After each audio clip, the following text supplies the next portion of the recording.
اعوذ باللہ من الشیطان الرجیم بسم اللہ الرحمن الرحیم الحمد للہ رب العالمین الحمد للہ کما ہوا اہلہ الحمد للہ من اول الدنیا الى فنائها ومن الآخرة إلى بقائها الصلاة والسلام على أشرف الأنبياء والمرسلين سيدنا ونبينا أبي القاسم محمد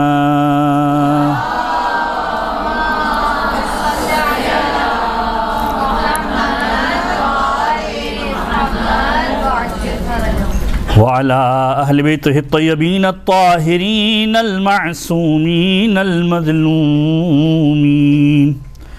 أما بعد فقد قال إمام الحسن العسكري صلوات الله عليه بسم الله الرحمن الرحيم عليكم بالقرآن شفاء درود پر محمد وآل محمد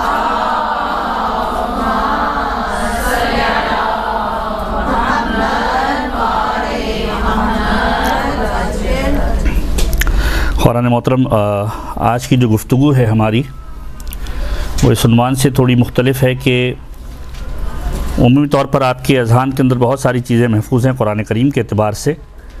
انہی چیزوں کو تھوڑا ریکال کرتے ہوئے ایک نئے موضوع کو ہم اسٹارٹ کر رہے ہیں اس عنوان سے کہ پروردگار عالم کی جو کتاب ہے اس کے بارے میں خود پروردگار عالم قرآن کریم کے اندر ارشاد فرماتا ہے کہ وَنُنَزِّلُ مِنَ الْقُرْآنِ مَا هُوَ شِفَاءٌ. درود پر محمد وآل محمد پر.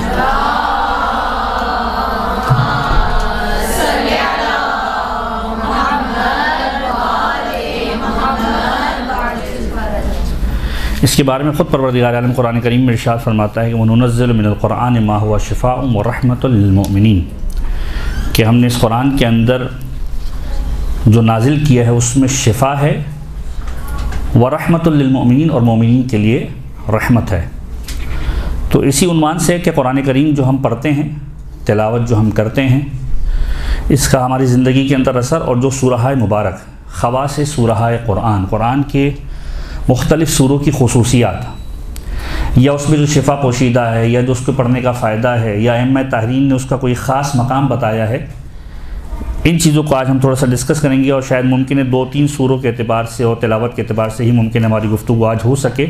خدا نے زندگی دی اور موقع دیا تو انشاءاللہ اس موضوع کو بعد میں کنٹینیو کیا جائے گا. اب جس حدیث کا میں نے سہارا لیا امام حسن عسکری علیہ السلام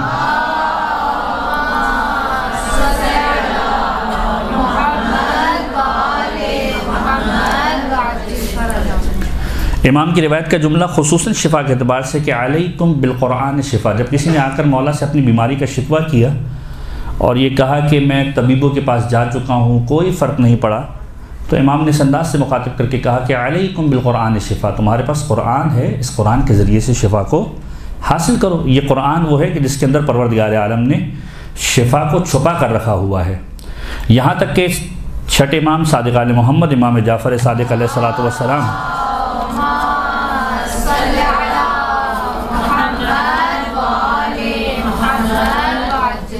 اس انداز سے ارشاد فرماتے ہیں کہ جس کو قرآن شفا نہ دے اسے کوئی شفا نہیں دے سکتا، کیونکہ پروردگار عالم نے قرآن کو شفا کا باعث بنایا ہوا ہے. لہذا اگر جسے قرآن سے شفا نہ ملی تو پھر دنیا کی کوئی طاقت اسے شفا نہیں دے سکتی. اب یہ جو قرآن ہم پڑھتے ہیں، اس قرآن کے جو فضائل ہیں، بے شمار روایتیں آپ سنتے رہتے ہیں، صرف ریکال کرتے ہوئے آگے گزر جاؤں کہ خود پیغمبر کا جملہ، چھٹے امام کا جملہ، مختلف روایتوں کے اندر یہ جملے ملتے ہیں. نوّروا بیوتکم بتلاوت القرآن، اپنے گھروں کو منور کرو قرآن کریم کی تلاوت کے ذریعے سے. ولا تتخذوها قبورا، اور اپنے گھروں کو قبریں نہ بنا دو. جس گھر کے اندر قرآن کریم کی تلاوت نہیں ہوتی وہ مثل قبرستان ہیں کہ جہاں پر قبور موجود ہیں، کہ وہاں پر تلاوت ہی نہیں ہوتی. کما فعلت الیہود والنصارى، جس طریقے سے یہود و نصارہ نے کلام خدا سے استفادہ نہیں کیا تھا، اس طریقے سے تم نہ کرنا کہ اپنے گھروں کو کلام خدا سے دور کر کے قبر بنا دو. اور پھر فرمایا فَإِنَّ الْبَيْتَ إِذَا كَثُرَ فِيهِ تِلَاوَةُ الْقُرْآنِ كَثُرَ خَيْرًا، کہ جس گھر کے اندر قرآن کریم کی تلاوت ہوتی ہے پروردگار عالم کی خیر کثرت کے ساتھ اس گھر کے اندر آتی ہے۔ اور پھر یہ گھر کے جس کے اندر تلاوت ہوتی ہے اضاء لأہل السماء کما تضیء نجوم السماء لأہل الدنیا، اس طریقے سے چمکتا ہے آسمان والوں کے لیے کہ جس طریقے سے آسمان پر موجود ستارے زمین والوں کے لیے چمکتے ہیں۔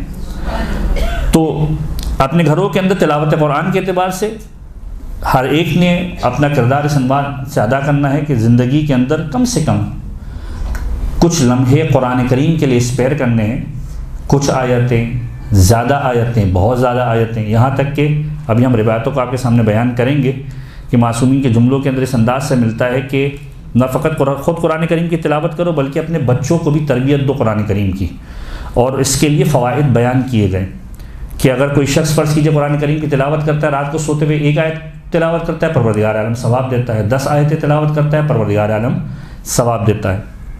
پھر معصوم کا جملہ ملتا ہے کہ لیس شیء علی الشیطان اشد من القراءۃ فی المصحف نظرا، شیطان کے اوپر اس سے زیادہ شدید کوئی چیز نہیں ہے کہ انسان قرآن کریم کی تلاوت کر رہا ہو۔ قرآن کریم کی تلاوت شیطان کے اوپر ایک بہت بڑا وار ہے جسے شیطان برداشت نہیں کر سکتا۔ تو یہ قرآن کریم سے ہم سب کو اپنے آپ کو جوڑے رکھنا ہے اور اس انداز سے جوڑے رکھنا ہے کہ اپنی زندگی کے اندر قرآن کریم نظر آئے۔ یہ قرآن وہ ہے کہ جس کے بارے میں خود امیر کائنات کے خطبوں کے اندر جملے ملتے ہیں۔ خطبہ نمبر 176 176 نہج البلاغہ کے اندر امیر کائنات قرآن کے بارے میں جملہ کہتے ہیں کہ یہ وہ قرآن ہے ایسا نصیحت کرنے والا ہے کہ جو کبھی گمراہ نہیں کرتا، جو بہترین نصیحت کرتا ہے، ایسی ہدایت کرنے والا ہے کہ جو گمراہی کی جانب لے کر نہیں جاتا، ایسا سچ بولنے والا ہے کہ جو کبھی جھوٹ نہیں بولتا، جو بولتا ہے سچ بولتا ہے، پرانے واقعات ہو وہ بھی سچ سچ بیان کرائے ہیں، اور اگر ماں باپ کی کوئی نشانی بتائی ہے تو وہ بھی بالکل سچ سچ بتائی ہے۔ پھر فرمایا کہ کوئی شخص ایسا نہیں ہے جو قرآن کے پاس بیٹھے، یعنی بہت ہی دقیق بات اور غور طلب بات یہ ہے کہ ہم میں سے اکثر اس بات کی طرف متوجہ ہوتے بھی ہیں اور ہونا بھی چاہیے کہ جب ہم قرآن کریم کو پڑھتے ہیں کیا کوئی یہ کہہ سکتا ہے کہ قرآن کریم کی تلاوت کے بعد اس کے علم میں اضافہ نہیں ہوا؟ کیا کوئی یہ کہہ سکتا ہے کہ قرآن کریم کی تلاوت کے بعد اس سے کچھ حاصل نہیں ہوا؟ ایسا نہیں ہے، یقیناً کوئی نہ کوئی ایسی چیز قرآن کریم سے وہ حاصل کرتا ہے۔ اب جملہ یہ ہے معصوم کا کہ وَمَا جَالَسَ هَذَا الْقُرْآنِ، جو قرآن کریم کے پاس بیٹھتا ہے جب کھڑا ہوتا ہے تو دو چیزیں اس کے ساتھ ہوتی ہیں، ایک چیز میں اضافہ ہوتا ہے، ایک چیز میں کمی واقع ہوتی ہے۔ زیادتی یا اضافہ کس چیز میں ہوتا ہے؟ اس کی ہدایت میں اضافہ ہوتا ہے، اور کمی کس چیز کے اندر ہوتی ہے؟ اس کی جہالت کے اندر، اس کی گمراہی کے اندر کمی ہوتی ہے۔ اور پھر فرمایا کہ اس قرآن کے ذریعے سے اپنی بیماریوں کی شفا کو تلاش کرو، فَاسْتَشْفَوْهُ مِنْ أَدْوَائِكُمْ فَإِنَّ فِيهِ شَفَاهُ مِنْ أَكْبَرِ الدَّاءِ، کیونکہ اس قرآن کے اندر پروردگار عالم نے شفا کو چھپایا ہوا ہے۔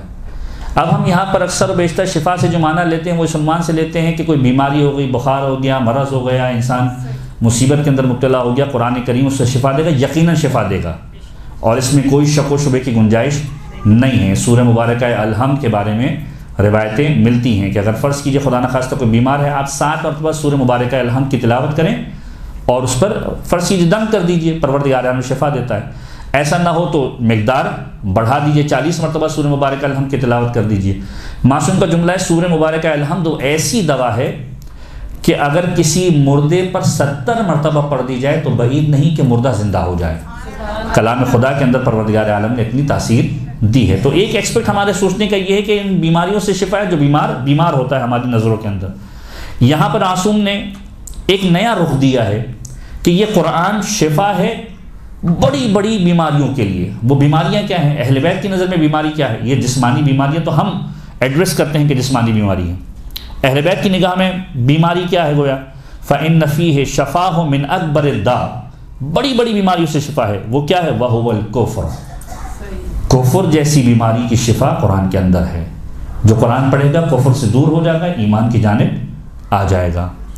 والنفاق، منافقت جیسی بیماری انسان سے دور ہو سکتی ہے قرآن کریم کے ذریعے سے۔ اور مختلف سورہ مبارک کے خصوصیات کے اندر یہ جملے کہے گئے کہ اگر ان سوروں کی تلاوت کی جائے تو پروردگار عالم دلوں میں سے نفاق کو، منافقت کو نکال کر باہر پھینک دیا کرتا ہے۔ سورہ مبارکہ توبہ کے بارے میں کہا جاتا ہے کہ اگر انسان مہینے میں ایک بار سورہ مبارکہ توبہ کی تلاوت کرے تو پروردگار عالم اس کے دلوں سے نفاق کو دور کر دیا کرتا ہے۔ والغی والضلال، گمراہی اور بے راہ روی، یہ جتنے بھی گناہوں کے راستے ہیں قرآن کریم اس سے شفا دیتا ہے، گمراہی کے راستے سے شفا دیتا ہے۔ تو بس انسان توجہ کرے اس قرآن کریم کی جانب۔ اور یہ قرآن وہ ہے کہ جس کے بارے میں اب معصومین کی روایت کے جملے ہیں، اور اس کے بعد انشاءاللہ ہم تھوڑا آگے بڑھیں گے کہ اپنے بچوں کو جو تعلیم انسان دیتا ہے پروردگار عالم اس کے بدلے میں اسے کیا عطا فرماتا ہے۔ کہ معصوم کا جملہ ہے کہ وَأَنَّ هَذَا الْقُرْآنَ مَأْدَبَةُ اللَّهِ تَعَالَى، یہ قرآن خدا کے دسترخوانوں میں سے ایک دسترخوان ہے۔ فَتَعَلَّمُوا مَأْدَبَتَهُ مَسْتَطَعْتُمْ، جس طریقے سے انسان دسترخوان کو دیکھ کر مختلف پسندیدہ چیزوں کو چن لیا کرتا ہے، اس طریقے سے یہ خدا کی نعمتوں کا ایک دسترخوان ہے۔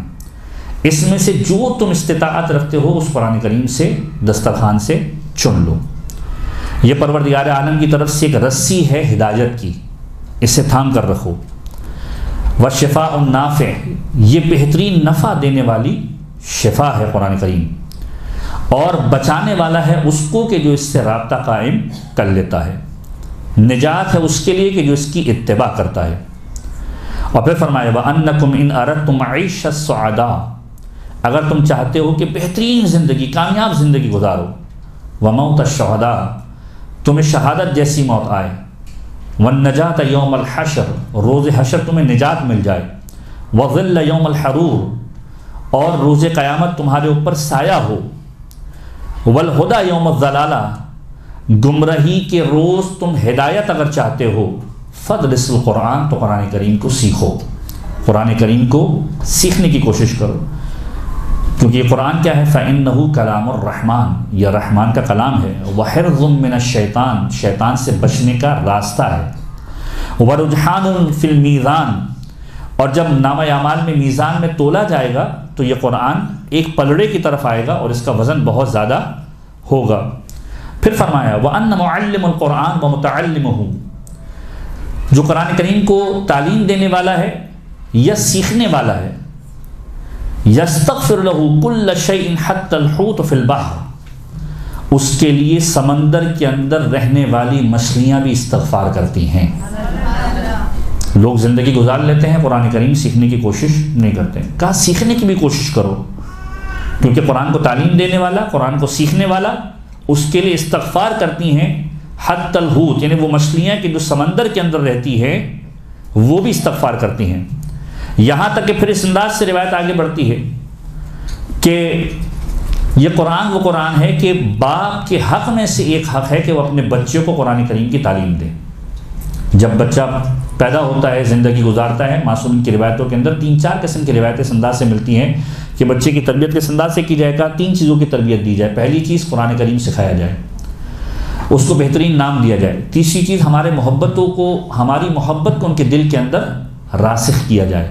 یہ 3-4 چیزیں اس طرح معصومین کی روایتوں کے اندر ملتی ہے۔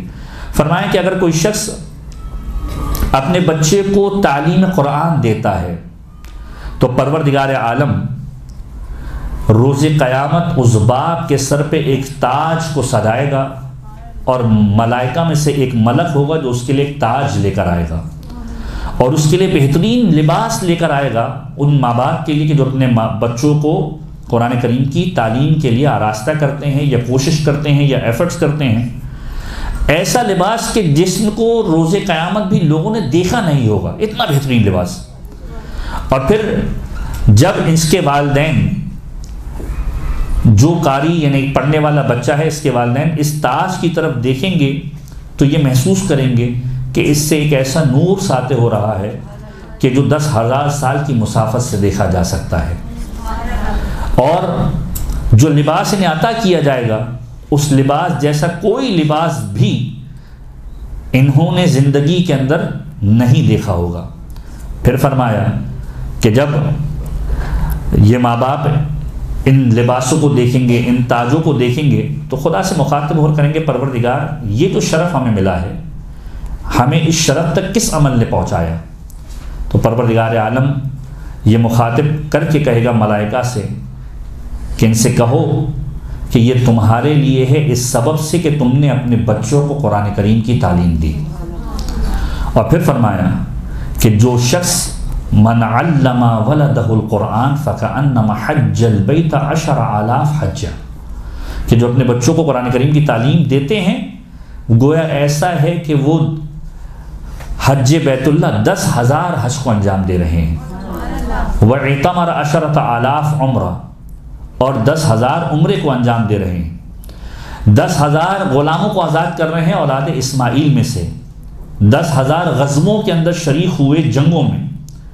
10,000 مسکینوں کو کھانا کھلایا، 10,000 پیاسوں کو پانی پلایا، اور 10,000 بے لباس مسلمانوں کو لباس پہنایا۔ وَيَكْتُبُ لَهُ بِكُلِّ حَرْفٍ 10 حسنات، پروردگار عالم ایک حرف کے بدلے میں، یہاں پر لفظ نہیں کہا گیا، ایک حرف کے بدلے میں، یعنی اگر فرض کیجئے قل، قاف اور لام، تو یہ 2 حرف ہیں۔ فرمایا ان ماں باپ کے لیے کہ جو بچوں کے لیے اس قرآن کریم کی تعلیم کے لیے ایفرٹس کر رہے ہیں، ان کے لیے پروردگار عالم کیا لکھے گا؟ وَيَكْتُبُ لَهُ بِكُلِّ حَرْفٍ 10 حسنات، ایک حرف کے بدلے میں پروردگار عالم 10 نیکیوں کو تحریر فرمائے گا۔ وَيَمْحُ اللَّهُ عَنْهُ 10 سیئات، اور مٹا دے گا پروردگار عالم ان ماں باپ سے 10 برائیوں کو۔ وَيَكُونُ مَعَهُ فِي قَبْرِهِ حَتَّى يَبْعَثَ، اور یہ قرآن ان کے ساتھ جائے گا گویا جب تک یہ قبر سے اٹھا کر مبعوث نہیں کیے جاتے۔ ان کی میزان عمل کے اندر قرآن ایک بھاری پن پیدا کرے گا کہ جب پروردگار کی بارگاہ میں پہنچیں گے تو قرآن ان کا ساتھ دے گا۔ یہ قرآن ساتھ دے گا صراط پر، جب پل صراط سے گزر رہے ہوں گے تو بجلی کی سی تیزی کے ساتھ یہ گزریں گے، کیونکہ قرآن کریم انہوں نے اپنے بچوں کو سکھایا تھا اور اپنے گھروں کے اندر رائج کیا تھا۔ وَلَمْ يُفَارِقُهُ، القرآن قرآن سے جدا نہیں ہوگا، مگر یہ کہ کب جدا ہوگا؟ جب تک ان کو اس منزل توقیر اور کرامت تک نہ پہنچا دے جو پروردگار عالم نے ان کے لیے رکھی ہے۔ اور جو بہترین تمنا انسان کر سکتا ہے روز قیامت کرم کے اعتبار سے، وہ پروردگار عالم انہیں عطا کرے گا قرآن کریم کے ذریعے سے۔ تو یہ قرآن کریم کی تلاوت انسان اپنے بچوں کے لیے ایفرٹ کرے، خود ایفرٹ کرے۔ معصوم کا جملہ ہے، بہت زیادہ تاکید وارد ہوئی ہے قراءت قرآن کے لیے، اور یہ کہا گیا کہ انہا افضل العبادہ، خدا کی بہترین عبادت ہے، سب سے زیادہ فضیلت والی عبادت ہے۔ اور روز قیامت قرآن شفاعت کرے گا اس کی کہ جو راتوں کو اٹھ کر قرآن کریم کی تلاوت کیا کرتے تھے۔ پروردگار عالم جنت میں داخل کرے گا، انہیں بہترین لباس عطا کرے گا، اور پھر یہ جملہ ملتا ہے کہ اس کی قراءت یعنی قرآن کریم کی آیات کی تلاوت، اس کو اس انداز سے تعبیر کیا گیا، یہ معصوم کی روایت کا جملہ بھی ہے کہ روز قیامت جب انسان پہنچے گا، حامل قرآن قاری قرآن پہنچے گا، فمن قرأ القرآن قال له اقرأ وعظ، کہ جو قرآن کریم کی تلاوت کرنے والا ہوگا جب روز قیامت پہنچے گا پروردگار کہے گا قرآن کریم کی تلاوت کرتے جاؤ، پڑھتے جاؤ اور آگے بڑھتے چلے جاؤ، یہاں تک کہ وہ جنت کی منازل کو طے کرتا ہوا مقام عرش تک اس انداز سے پہنچے گا کہ بہترین نعمتیں اسے حاصل ہو چکی ہوں گی، یہاں تک کہ نبیین اور صدیقین کی بارگاہ کے اندر وہ پہنچ جائے گا۔ پھر فرمایا کہ وَإِنَّ قَرَاءَتَهُ كَفَّارَةٌ لِلذُّنُوبِ، کہ قرآن کریم کی تلاوت گناہوں کے لیے کفارہ ہے، وَسِتْرٌ مِّنَ النَّارِ، دوزخ سے پردہ ہے، بچاؤ ہے، وَأَمَانٌ مِّنَ الْعَذَابِ، اور عذاب سے امان ہے۔ ایک مرتبہ درود پڑھ دیجیے محمد والے محمد پر۔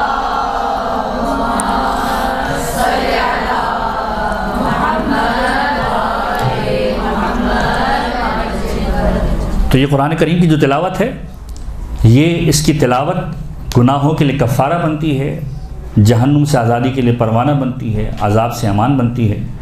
اور معصوم فرماتے ہیں کہ جو تلاوت کرتا ہے قرآن کریم کی، پروردگار عالم ایک آیت کے بدلے میں اسے 100 شہیدوں کا ثواب عنایت کرتا ہے، اور ہر سورے کے بدلے میں نبی و مرسل کی محنتوں کا ثواب، اور اس پر اپنی رحمتوں کا نزول کرتا ہے۔ ملائکہ اس کے لیے استغفار کرتے ہیں، جنت اس کا شوق رکھتی ہے۔ تو بے شمار روایتیں عنوان سے موجود ہیں کہ انسان قرآن کریم کو اپنی زندگی کا حصہ بنائے اور قرآن کریم کے ذریعے سے پروردگار عالم کے قریب ہونے کی کوشش کریں۔